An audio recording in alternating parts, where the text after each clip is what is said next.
I live here in the Gambia. I'm representing the African Diaspora Returnees Association, and we are a group of people who have returned to live in Gambia because we see ourselves as Africans. So I'm representing that group. Why did you make the decision, knowing that Africa has a history of political instability, a history of backwardness in terms of economy, corruption and all that? You left the life that you lived in, probably in the Caribbean or in the UK or somewhere in America, to come and live in the Gambia. Wow, you made some sweeping statements there. Political instability, poor economy. That's not the Africa that I see. That's the Africa that the BBC and the CNN tells us about. Africa's our home as black people, and we have to make it what it is. If you think the West was paved with gold, it wasn't. I was born in the UK, but I was always made to know I was never accepted there as a black person. So you see the difference.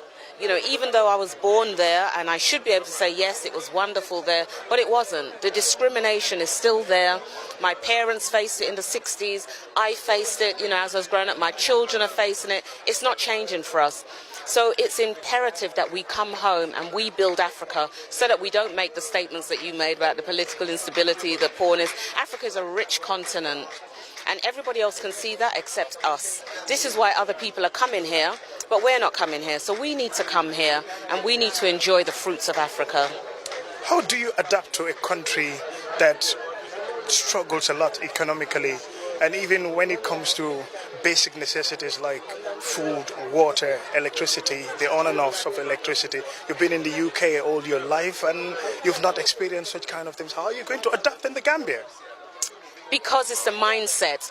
If you're coming home to Africa, you have to come home with a different mindset.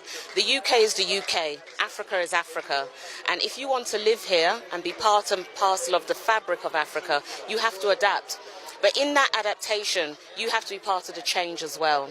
So, yes, we may not have stable electricity all the time. We may not have, maybe all the things that we thought we needed in the West. But we have to think to ourselves, did we need all the materialism that the West has to offer? Have we been spoilt by the West? Is it really about living the life we should be living as Africans? We are different, and we should be living a different life. So it's about adapting, but it's about changing the mindset first. You look like one of us. Do you feel at home when you came to Gambia?